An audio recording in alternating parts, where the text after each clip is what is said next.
when you're that young getting into a business, it's kind of like, how do I compete with people that are much older than me? And like from a client's perspective, how do they trust an 18-year-old compared to like someone that's 30 or 40 or been in the business for a while, you know? If I know everything they know, then there's no uneven playing field.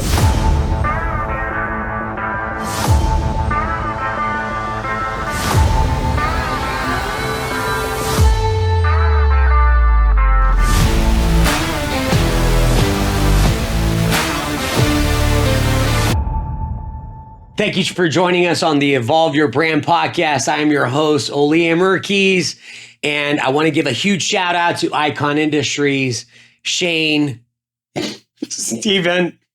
What's about Shane, I'm done. Shane, like seriously, bro, you got to stop this.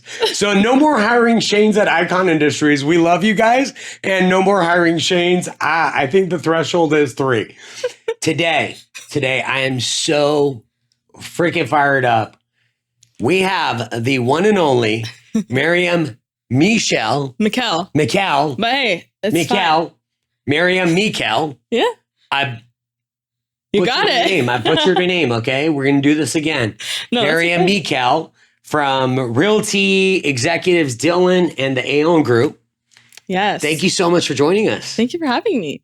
Is this the first podcast? Yes. The first one? First official one, yeah. Oh. Yeah. This is like the real deal. Are you going to step up?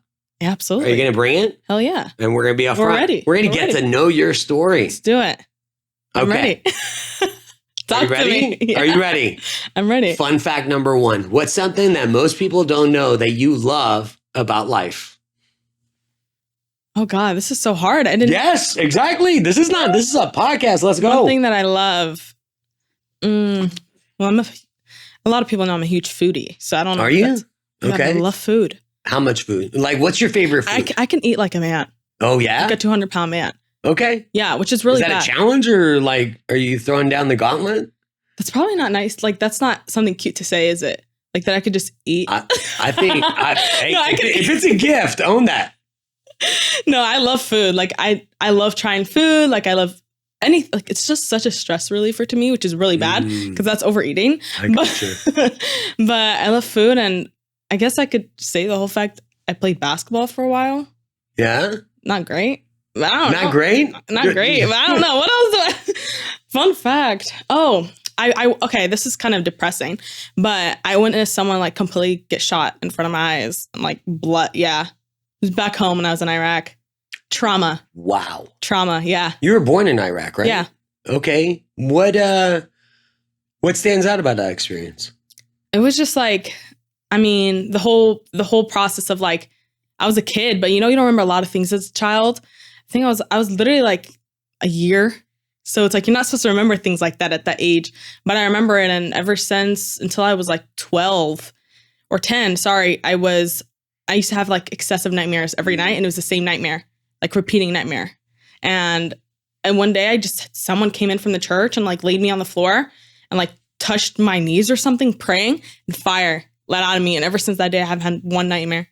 It's crazy. Aww. It's crazy. That's amazing. Yeah, but it's like, I don't know. It kind of. Who's the person that prayed for you? It was someone my mom found from the church. Yeah, she passed away like a couple years ago, but it was crazy. I don't know, like it's so weird, but yeah, that was a weird experience. What was the impact of that event for you? Like, do you remember like what hit you? So we used to have like stairs. So there was always like a room where our family would hide if there was such like bombs or shots or anything. It was under the stairs. So I remember the window was out to the street and a guy was shot right there. And they had like this huge announcement, like, evacuate, whatever. Guy gets shot in the window. I see, and my mom grabs me. We hide under the stairs. And that's all I remember. And then like a year later, we moved to Jordan. Got 4 it. years later. Yeah. Yeah. What was the reason your parents decided to move? So my parents are both doctors back home.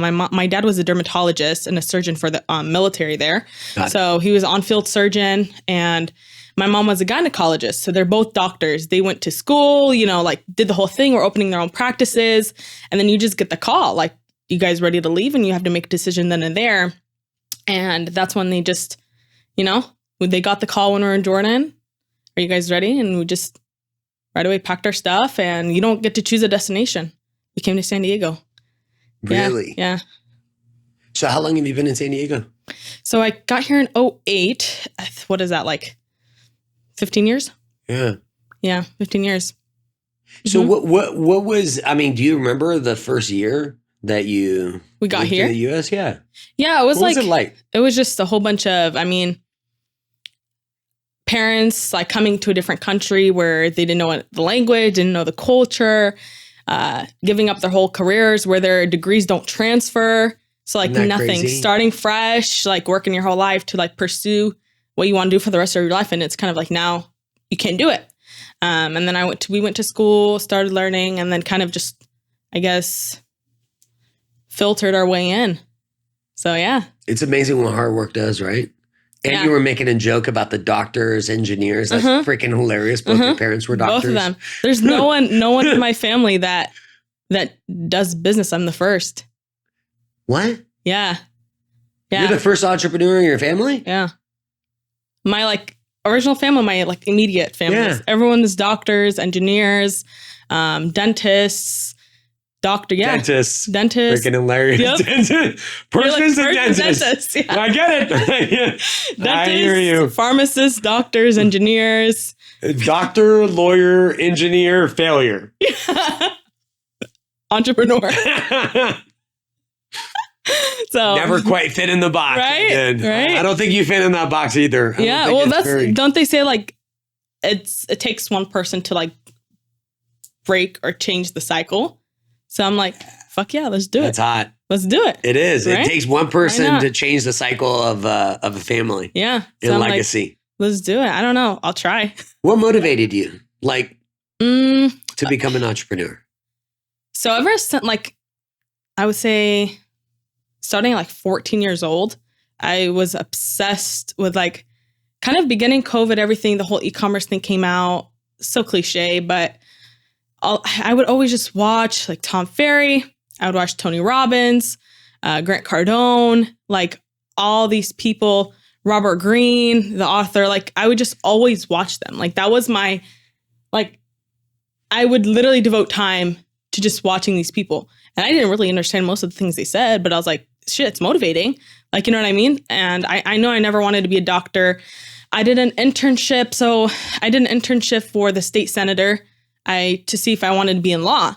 Because that was something I was like, I'm aggressive. Maybe that works for me. Oh my God, it was the most boring thing in my life. I was just sitting at a desk filtering through paperwork. I was like, there's no way I'm going to go into law and do this for the rest of my life. There's just no way.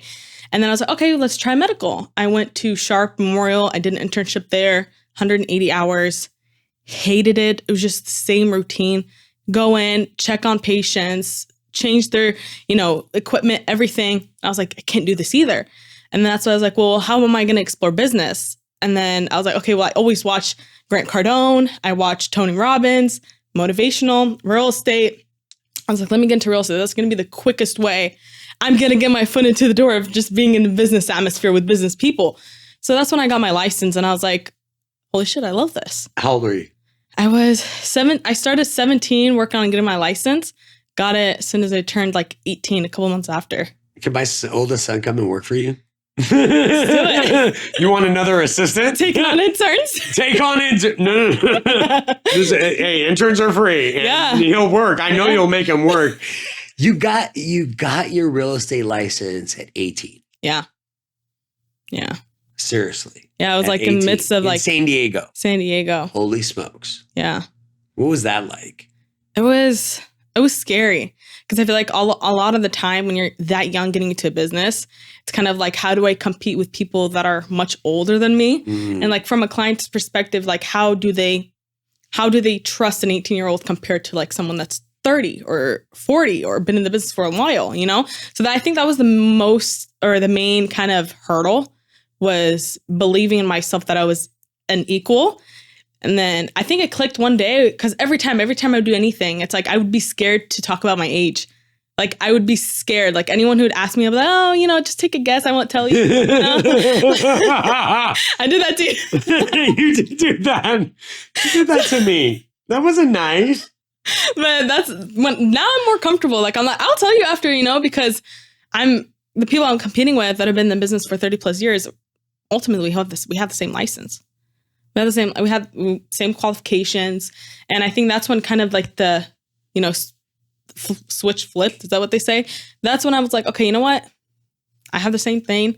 What I can do is I can provide more value. And if I know everything they know, then there's no uneven playing field, So that's ultimately kind of what I was like, I'm gonna embrace the fact that I'm young, because a lot of people like to work with hustlers, and I will just hustle my way until I'm overbeaten or and you got the proof to show it. Yeah. You got results. It's not like you just, I'm just saying this. Mm-hmm. I will share with you, I've had some very successful real estate agents on. You're definitely one of the most impressive Thank you. that I've had on when it comes to energy, enthusiasm for life, just pushing yourself to get better. So I'm really looking forward. Like, I think our audience is going to gravitate towards you, because it's like when you see a 21-year-old and so determined, so focused, and you've experienced it, you've had failure, you've switched teams. So it's very impressive. This is not, real estate is rough. So rough. It's so rough. And I feel like it's such an underestimated kind of rough. Like, people they try to get into real estate because they think it's easy. Yeah. They think it's like, oh, quick money, if everyone's doing it, why can't I, type of thing.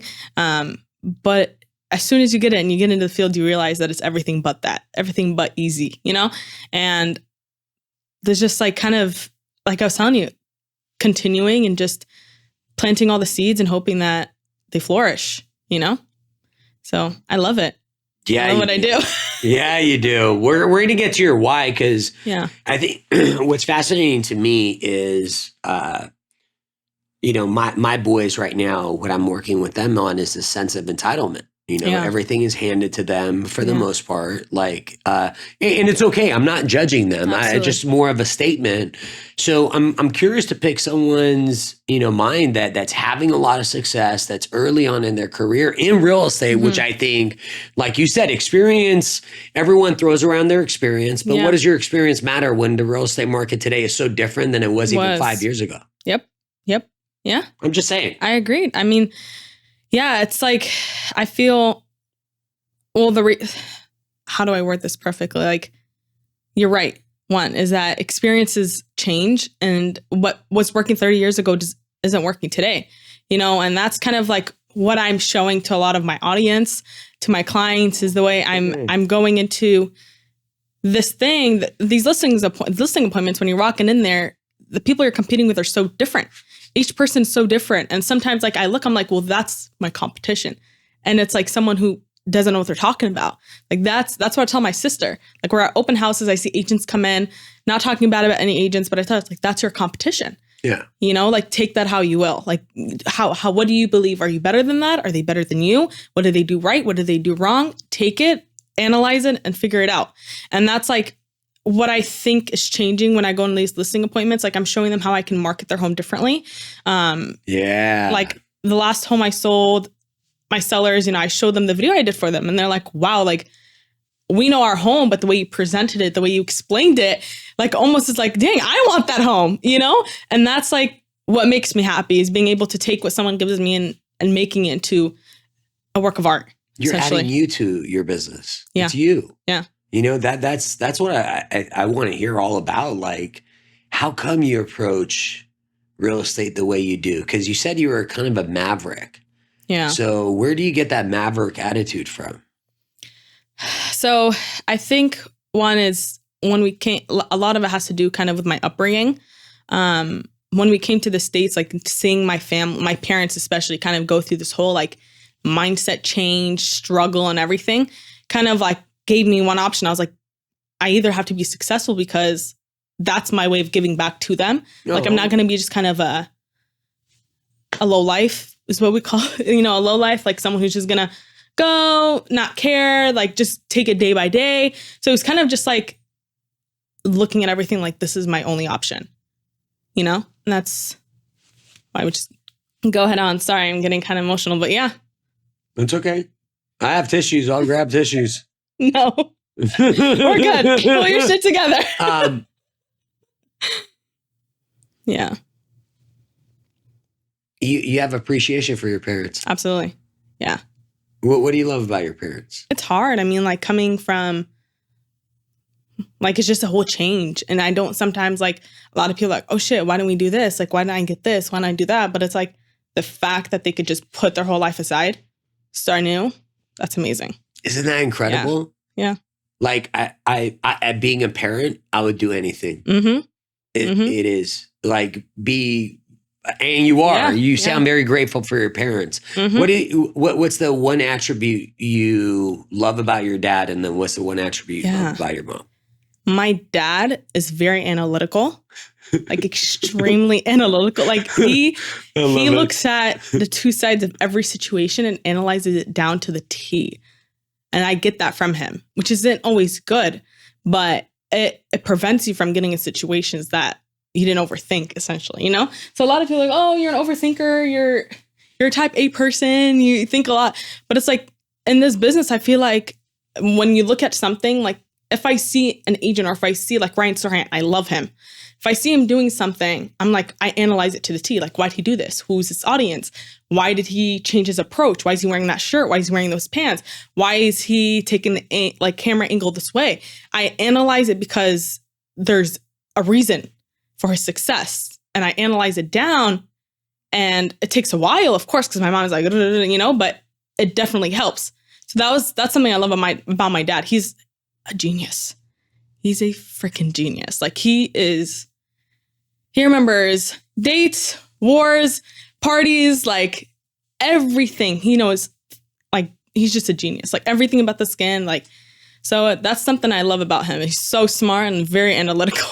You love your dad's mind. Yeah. Yeah. He's just. And it's rubbed off on you. Yeah. What about your mom? You. My mom is a hard worker. Like she's a woman I want to become, you know? Ooh. So it's like, she can raise a family. She works full time. She comes home. She still cooks. She's just a full package of a woman. And that's like badass. Get it? Yeah. Badass. So I love it. Like she is the most positive, optimistic person. Aww. Like anything bad will happen. Like people will do her wrong or anything. She's like, you know what? I did my good and that's going to come back soon. So I'm like, sometimes you can get angry. Like people will do you so dirty and you're like, oh, screw them. Like, you know, you get angry. That's like normal human emotion. Yeah. But she's kind of like, hey, it's done. Move it to the side. You did your good. God will favor that in the future. So. Yeah.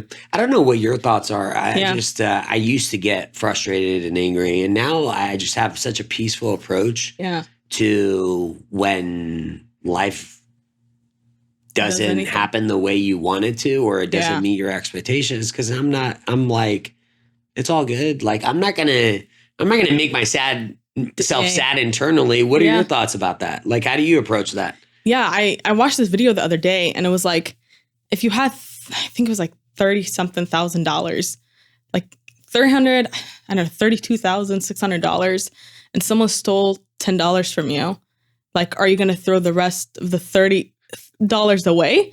And the answer is no. And it's like, well, if I think it correlates with the amount of seconds in a day. Right. It's like, if you have that many seconds a day and someone piss you off, and for 20, even 50 seconds, are you going to waste your whole day? It's like the same correlation type of thing. So I was like, oh, that's true, you know? But it's a hard practice. Like, it's hard to just like take it in, move it to the side and proceed. But that's like the best way, I think, to look at it. Like, people do you dirty. At the end of the day, it says more about them than you. So. And that's where you'll have peace for the rest of your life. Seriously. Yep. Yeah. What do you love about, like, what's special about your family? Like, what is it about your family dynamic that you absolutely just love? My sister, like my best friend. Oh, really? My best What's her name? friend, Mina. Okay. Yeah, she's my best friend. And I think it has to do with like how our parents raised us. You know, like we're just like, that's my girl for life. Like, I don't know. I think that's what I love about our family dynamics, how close we are. Uh-huh. Like, we tell everything to like, we're just always there. Like, we still have dinner, lunch together every Sunday. Like, every day we have dinner together at the table. Like, we're all there present. So that's kind of something that I feel like it doesn't happen often a lot now. Like, families actually having lunch, dinner together and like socializing, and like, it's more of everyone does their own thing. And it's hard, like with being in real estate, we're all over all the time to make time. But that's something I love. It's just how close we are. That's incredible. And you're right. Don't take that for granted, because I think it's very special. You're going to school right now? Yeah. What? Full-time student. I'm sorry, what? And you're a San full-time Diego real State. estate Go agent? Aztecs. Yeah. Go Aztecs. Go Aztecs. I'm an alumni. Let's go. Hey, there you go. We're going to go to a basketball game. Aztecs. I don't know how they're Red and black. doing. We'll see how they're going to do this season. Oh, they'll do great. Yeah. Come on, it's Yeah, basketball. they did good. That's a one. Last year, they impressed That's a lot of people. We dominate. Basketball. Last year, they surprised a lot of people last year. Go. Yeah. And you're passionate about basketball, even though you weren't good. I played basketball. I wasn't very good. I'm like, okay. That's.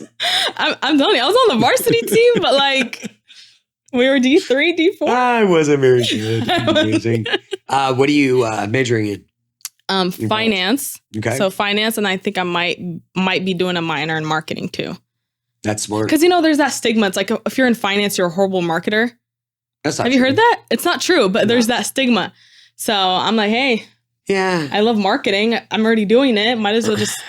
Yeah, the marketing side of it, I was really surprised when you said you're editing your own videos and stuff. That's intense. It's a great skill to have. Yeah. It's a great skill. Definitely time consuming, but and that's kind of where I feel like I'll be doing that for the rest of my life. Really? Yeah, I don't think I'll ever be able to hire someone to like completely take control of my marketing, because if they're going to do that, it's going to take my vision away. Yeah. For the things I want to do. And it's going to, the people that are editing for you, they're also editing for multiple others. Yep. So there's no distinctiveness of me compared to others. So that's why, everything I get, even though it's edited by a videographer, edited by someone already, I will change the music. I'll cut up some clips. I'll switch them over, because I want that differentiating factor in it. So it takes a lot of time, but. Get it. And you're a perfectionist, so it takes you even longer. Yeah. Right? Yeah, it's tough. Wow. Okay. Yeah. But sometimes I've gone, it used to be really bad, actually. Like, it used to be to a point where I would postpone posting because I'm like, I don't like it. Yeah. Maybe tomorrow I'll start to feel better about it, type of thing. But now I've gone like, hey, just record, throw out, post, because if you keep trying to perfect it, it's like you're never going to get that. And it's going to stop you from posting. So I've gotten better at it, but Mariam, everyone, we all struggle with that. It's like, dude, you overthink, you got the imposter syndrome, you got all this nonsense going on, and that's all it is nonsense. Yeah. Because it's in your mind. Right? The only people that get to dictate whether your content is good is your audience. Your audience. Yep. Exactly. That's very true. Yeah. I've dabbled. You're good at what you do. I've dabbled. I'm a little dabble here and there. It's all good. What do you love about real estate? Oh, so I'm not going to say the cliche answer that everyone says, like helping others. Please don't. I love helping others, but that's not what I love about the business. What I love about the business is taking someone's dreams truly of home ownership and facilitating it in a way that I can make that a reality for them. So it's kind of also if we want to tap into kind of my why I got into real estate a little bit more, is when we came to the States, a couple of years later, my parents started working. We got a realtor that came into our house, sat at our dining room table, and he looked at my parents and said, well, you have this much debt. Sorry, you can't buy a home. Come back to me when you have paid off that debt. Didn't advise us to speak with a mortgage lender or mortgage advisor, nothing. Just said, nope, you can't do it.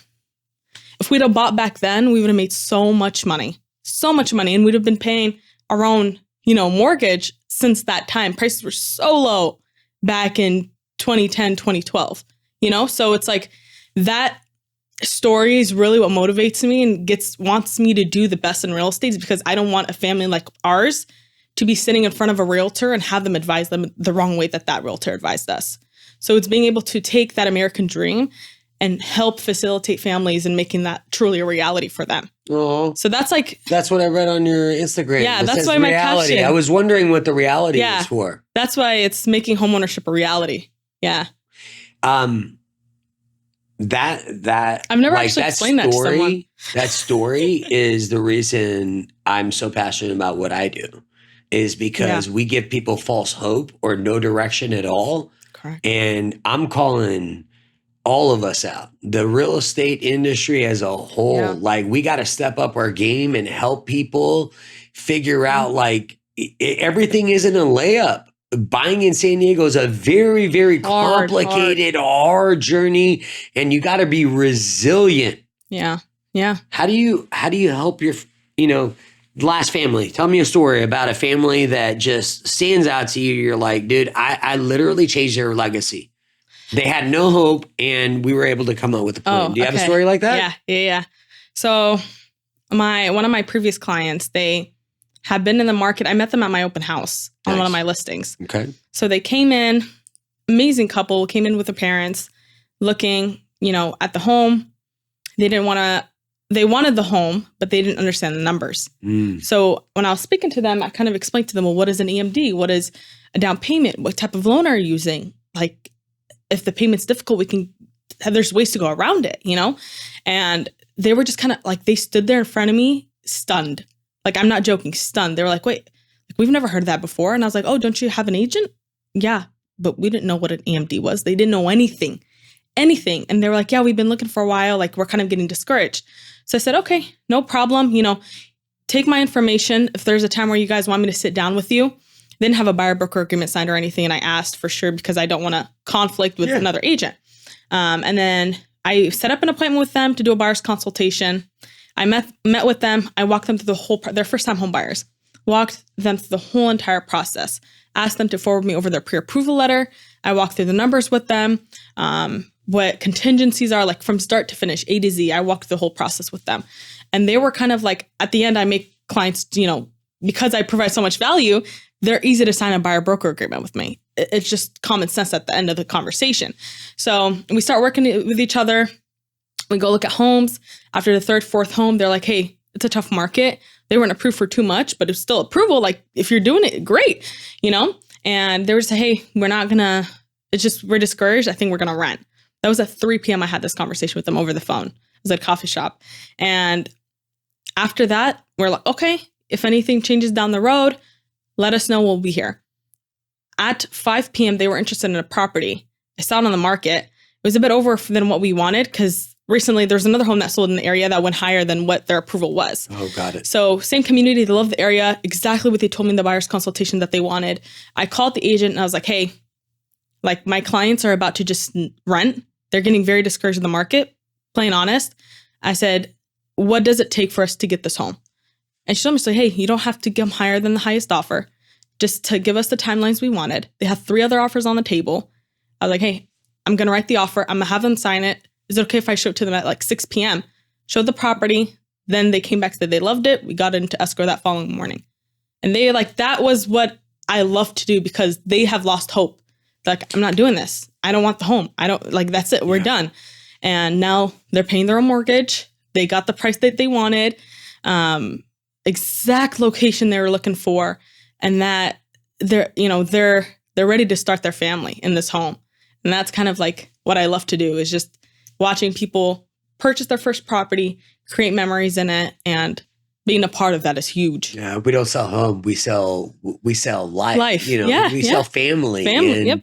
That it's the people thing. And kudos to you for setting up your business that way. Yeah. Like everything that you do. I mean, it's like how you do one thing and how you do everything. Yep. Like you treat everybody that way, right? Yeah. So, when's the last time you talked to the family?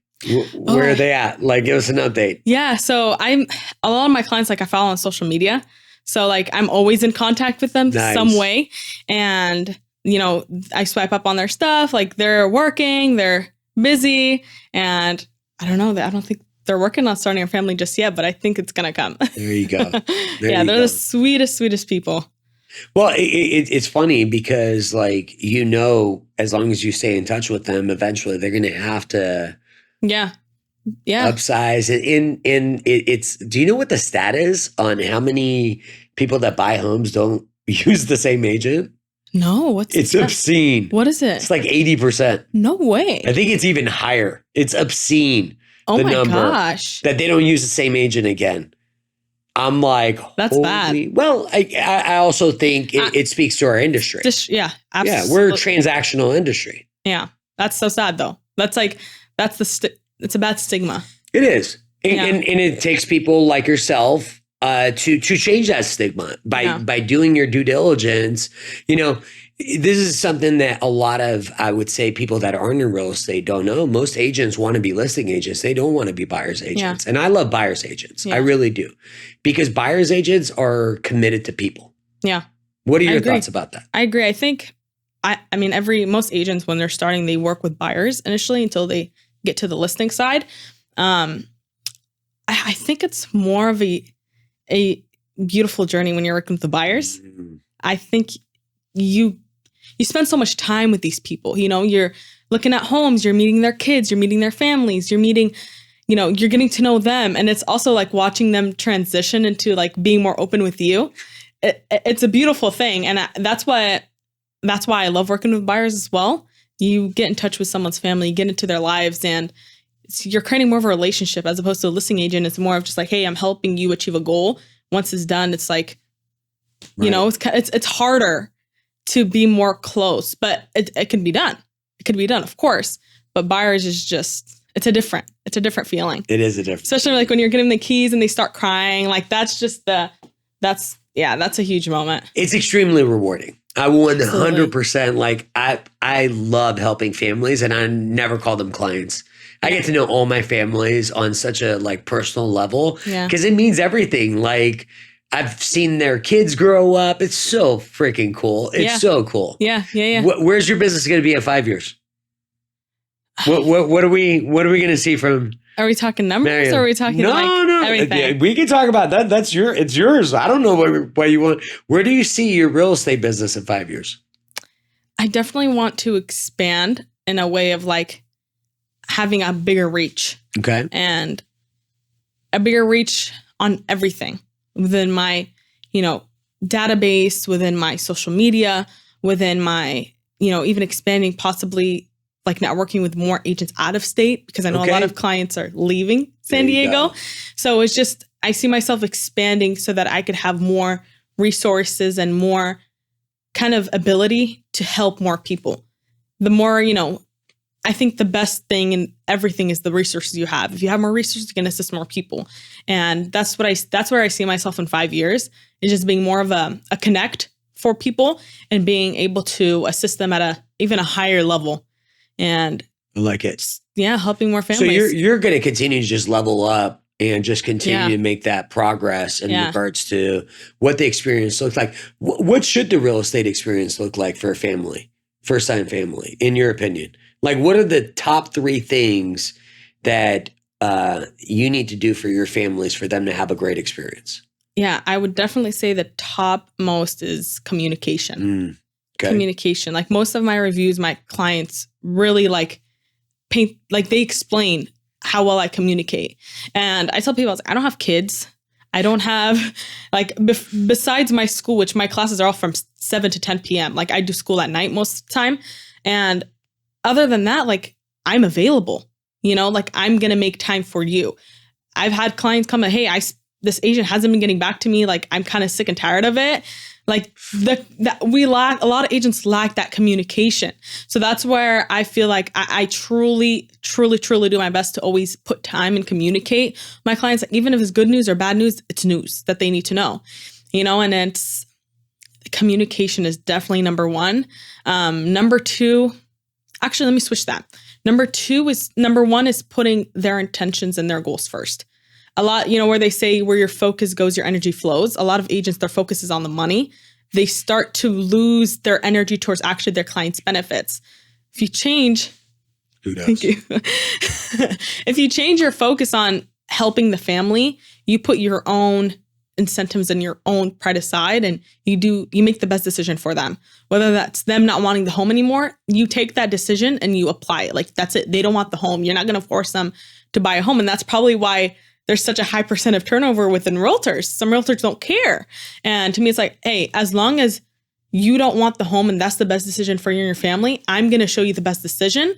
The best decision is your decision, you know, and they don't want the home. Cool. We're back on the market. We're going to find the right home for you.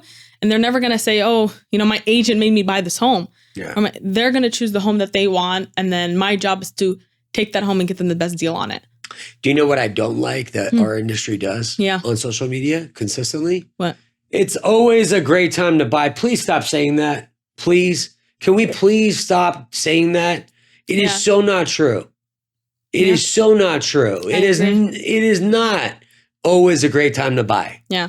That's why in my posts, like on my stories, I always say, you know, you have to reach out to me. I have to understand your situation. And then I can advise you on whether you should buy or not. You know, right now, if you're making 6 figures in San Diego, you're affording a $400,000, $500,000 home. Yeah. It might make sense then to rent, you know, but it depends. Like some clients that I speak with, like it's absolutely, whether the market, it's a better decision for them to buy. Yeah. So others, I'm like, I wait, you know, just wait a little bit because it doesn't make sense, especially with when I hear what the rents are at. It doesn't make sense. So it's like, I truly have to understand your situation, your goal at the end of the day, what you want, where you want, and everything. And then I can really advise you. And do you know what stands out with you is that you're taking the time to get to know them, their needs, their goals, and what is the problem that they're looking to solve. Right? Yeah. And there's agents that are like, I won't even do a buyer's consult, or I won't do anything until I have a pre-approval letter from the buyer. And I very much disagree with that. I want to have that conversation with you first before we talk homes, prices, numbers. We do have to consult a mortgage lender. Like we have to get advice. But at the same time, I want to understand your goals because I don't want to waste your time. I don't want to waste the buyer's time. Why would I put them through the whole pre-approval process if their goals don't align with the current market? You know, it's unachievable, which is fine. If it's unachievable, we're going to get you there. But we have to first understand where you're at, you know? So that's kind of where I agree with you. People constantly, and there's ways to get around it. I mean, there's the buy downs. There's a lot of ways to make that achievable, but we have to make sure that your goal aligns with the market. I also think that's what you just pointed out as far as affordability options. That's why you need mortgage. You got to work with mortgage advisors versus people that do your loan. Exactly. 2 different things. Yeah. Anybody can do a loan. Go to any bank and they'll give you a loan. Yeah. Strategy is a whole different ballgame. What you're paying for is my knowledge of how I create money for people. Exactly. That's what I'm great at. It's how do I create money for you? Affordability issue? Let's create some money. Yeah. Branding and marketing. Yeah. My favorite. Holy moly. I love it. How did you get number 8 on the room view as top real estate agents on social media in San Diego? I mean, thank you. I feel like, you know, I told you earlier, I love marketing. What do you love about marketing? So marketing, you know, I want to put it the right way to get my point across. Whatever you portray, the impression you give says a lot about you as a person. And doesn't mean fake it. A lot of people will fake it. I do believe that fake it until you make it to a certain degree.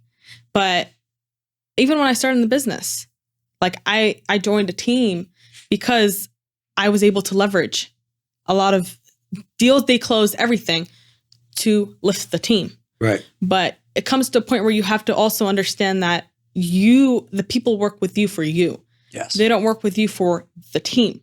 So marketing allows you to portray yourself, express yourself, and that goes with expressing a home, expressing an experience, expressing a lifestyle, expressing anything in the way that you want. And that's why I love it because, I mean, there's so many ways to make content. It's always evolving. The marketing game is always changing, but I learned something about you right now. What? What'd you learn? That's how you express yourself in social media. I do. Wow. Okay. Because I feel like, am I letting? How'd that become your outlet? We'll cut that scene out. Oh my gosh. If you go all the way back, my first video, oh my gosh, it was so embarrassing. Yes. Let's talk about your first video. Have you seen it? No, I want to see it. We're going to see it after the show. You will see my facial expression after. What was the first video like? Go. Oh my gosh. It took me 3 hours to film like a 1-minute video. Yeah. My gosh. I was about 30 pounds lighter, guys. Real estate does that to you. Did you really? She just fucking said that on the camera. I'm so honest. I'm a fan. I'm gonna go to Google and write the best fucking review for her today. Fuck yes. Real estate really That is amazing. Okay. So we're gonna partner with one of our fitness coaches. Yes, please. No, but like, I'm not joking. Like, I look so young too. Like, I look really young. So I look back and I'm like, who let me? But it's now looking back at it, it's like, damn, like I'm happy that video is out there because you can see such a change. Oh. And that's why I love marketing and social media too, because you see the growth. Your brain, I love your brain. Your brain is true. What is the question? Yes. From an outsider looking in. Yes. What does my brain tell you? My brain tells your brain tells me you care about people. Okay. You have incredible energy, positivity. You are results oriented because I've looked at your content. And then when I found out that you did your own editing, that even impressed me more because I saw it. I'm like, I wonder who her editor is. Genuinely. Yeah. A lot of people buy their influence. You're not buying your influence. No. Your influence is organic. Yeah. Yes. Am I doing the analysis or are you? I love it. She's so passionate. She's like, let me tell you all about my brand. Let me tell you. No, it's because that's what I took away. I love that. Was it true? Yeah. Accurate? Yeah. So I actually know what I'm talking about? That's cool. You know what you're talking about. Of course you do. Of course you do. But the reason why I jumped in when you said organic is because a lot of people in our business will buy their influence on social media. I bought followers. Worst mistake I ever made. I regret it, and I'm starting a new account because of it. Well, and the reason too is one, because I don't have like animosity or anything. I don't care if people buy their followers, but it ruins your algorithm when you do that. What did you just say? It ruins your algorithm. And guess what happened to my algorithm? Yeah. Add organic following. Yeah. What was I thinking? Mm-hmm. That's where I don't like marketers. People see it too. People that follow you on social media are on social media a lot. They witness a lot of what's happening. So they're able to spot fake followers and spot organic growth. So that's why I'm totally against it. I'm like, hey, build your base, because 1,000, 2,000 followers, those are going to be more of your ride or dies than having 10,000 when anyone who you're going to attract are just going to be like, oh, this is fake. I'm not following anyway. You know what I also love about social media is, let's go. I could talk all day about social media. Let's go. What I love about social media is, people work with you because of three things, right? They like, know, and trust you. They have to. That's the only way you're going to get a client. What social media does is if they follow you, they already know you. If they're interacting with you, now they like you. All you have to build now is that trust. Ooh. You're getting rid of two factors. Okay, no wonder you were number 8. I got you. All right. Well, okay, girl. If you're now, like, I'm watching you, right? I know the places you hang out. I know the drinks that you drink.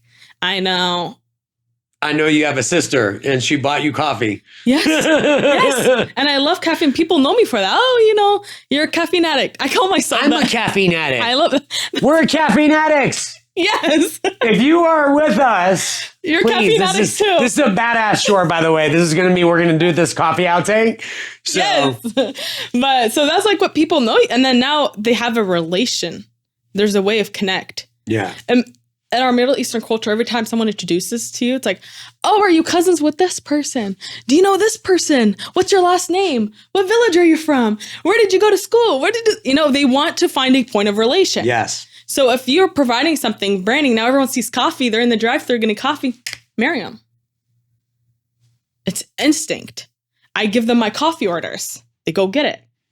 Instinct. Now it's almost, I don't know the word for it, but Ryan Serhant talks about it a lot, but it's that type of marketing where it's subconscious marketing. Yes, subconscious you know marketing. what I mean? It's like, I don't have to tell them to think about me. But Mariam, wow. Let's go. Okay. Are you, okay. So I have a question for our audience. Would you like to have her back consistently? Because I would. I'm down. I think this would be fun. This would be really fun. Okay. So you've completed your I'm not going to even go any more branding because I got to get you back. Okay. Like, we're going to get you back. Let's do it. Again. I'm down. How was it? I love it. Are you having fun? I'm having a lot of fun. Right? And you're telling your story. So what is the one thing that when you work with families that you want to make sure you achieve for them? What's the one thing that matters above everything else? Happiness. What does that mean? You wake up every day in a home, right? You wake up in your bed, you go to your kitchen, make your breakfast, go to your bathroom. And if you don't love the environment you're in, that's like the first thing to start your day every day, you know? So it's, if I can create them and allow to build this happiness for them in their home, that's your roots. You know, that's where you're going to grow your family. That's where you're going to experience the moments of your family. That's where you're going to celebrate your holidays. That's where you're going to have your Thanksgivings. That's where you're going to have family over. Those moments. So I want to create happiness in their home by allowing them to achieve that. So that's... What an incredible mission. I love it. Get it. I love what I do. Get it. Get it. You folks, you're going to hear a lot about her. This is no joke. Thank you. We're going to do 60-second quick takes. Oh gosh, Dogs or cats? I suck at this. Dogs. No, dogs or cats. Dogs, for sure. You suck at it? There, you already failed. Well, this is easy. It's over. We're done. We're going to even do 60 seconds. Dogs. Dogs? Do you have a dog? No. Okay. I got one for a day and then my sister freaked out because as soon as we got it, it like shot on the floor and she like ran away. So my parents were like, this is what you're going to do. No dog in the house. Gotcha. Yeah. All right. Well, I'm a dog. I blame it on her. Yeah, I think we should totally blame your... Yeah. Absolutely. We'll have to work on that. You have to get a dog. Yeah. It's a necessity. We actually adopt, like our brokerage hosts like adoption for dogs. Yes. So oh my God, my broker, I could talk about her all day too. My broker, I love her. So she is like very passionate about adopting dogs. Like she rescues and we have adoption events like every once in a while. So follow me. And then come meet dogs and adopt them. Yes, you definitely need to follow her. We're going to put all her handles, and she is doing a lot of things also to give back to the community. She's got purpose. She's got mission. And your why is badass. I love your why. It's your why has to do with hope. Thank you. Yeah. It's all about hope. It's all about it. Yeah. That's the one thing you can never lose. Because that's the driving motivation for everything. Right. You can't motivate somebody. You can't. They're either motivated or they're not. But if you have hope, how can you not be? You know? You don't lose when you have hope. Nope. Favorite coffee shop? Oh, I want to say Starbucks, but it's kind of politically wrong right now. No. Podcast over. No Starbucks. Favorite locally owned coffee shop? Where do you go? Yes. Yes. S3. Have you heard of S3? it? No. My God. Is that where we're going? I'm a lender, so I'll call you and then we can go for coffee. Let's do it. You love lenders calling you. It's my favorite thing. I answered the phone right away. Oh, is that your why? Is your number one? Just got it. Yeah. It's all I do. As soon as it rings, like T-Mobile has this amazing feature where it tells you who's calling and I like search them up right away. If it's a mortgage officer, I'm going to answer. I have that default, like in an appointment, call you later. Oh, favorite Mexican food place? Oh, there's this place in El Cajon. Okay. The best Mexican shops are the ones that look absolutely run down. Yeah. Like that's that like spot? who eats there type of thing. Like, are their hands clean? So I think it's called the barrel. That's what I call it. The barrel? Okay. Yeah. I think that's. And what do you get there? Oh, I'm so basic. Just carne asada fries. Oh. So basic, but they have amazing churros that I discovered the other day. Yeah, but here's the thing though. Carne asada fries. How do you go wrong? You can't. You don't? You can't. You just have to make sure they don't put beans because I don't like beans. Oh, I don't do beans. Yeah. So I always ask. Oh, okay. No beans. All right. Carne asada fries, a shit ton of sauce. I see you. Hot sauce? Hot sauce, yes. Green and red. Hotter the better. Oh, okay. If it's not soggy, I don't know. See, but I get the fries like extra. I'm like extra crispy? Yeah, because then there's still that crunch. Yeah, gotta have the crunch. You have to, especially when you're overdosing on sauce. Sorry. I have no filters. Do you like pizza? No. Ooh. No. No pizza. No pizza. All right. Sports? I mean, What are your other hobbies? I'm working on that. Oh, you're working on hobbies? Yeah. Nice. It's really bad to say because my broker always tells me, like, when I meet with her one-on-one, she goes, have you found a hobby? I'm like, oh, I just work. Like, Okay. if I'm not working, it's like I let's work have more. some fun with social media. I guess I said people should suggest hobbies for you. that's a good idea. Yeah. So, That's a good idea. hey, you've gotten to know her. What do you think Mariam should do as a hobby? Please. I like bowling. I like golf. I'm not good at it at all. I've been like once. I enjoy it, but it's just like every time I have free time, I'm like, I could be working. Okay. Which is you can work on the golf course. That's Deals very happen true. on the golf course. That's very true. I've heard that somewhere. That's very true. Yeah. So I just need to like really fall in love with something. I don't know. Like, I feel like I love so much that I don't focus on one, if that makes sense. You know, it like, does. I don't know. It's really bad. Really bad. I need something. I need to get away sometimes, you know? We all need an outlet. Yeah. And here's how I want to leave this. I am so freaking grateful that you came on. Thank you. And this was we should have had you on. Yeah. Whoa. Yeah. Wow. Come on now. She's like, yeah, you're freaking right. You should have had me on sooner. Who's in control of like, I need to speak with them. Who's control of booking? Folks, Zach. I cannot say enough wonderful things. Thank you. Please follow her. Like, this is how real estate should be done. Thank you. I appreciate you. I appreciate you sending a positive message to our industry, making a positive impact. And this is the final question that I have for you. Yes. Are you ready? I'm always ready. Are you sitting down? I'm sitting down. Who do you want to thank? Who are impact makers for Mariam that you want to thank and give a shout out to? Can I said earlier my mom? My mom. 100%. Yeah. Every podcast I mention her. Yeah. Every video. She's that woman. She's your hero. Yeah, my hero for sure. Let's go. I love her. Love you, Mom. Thank you.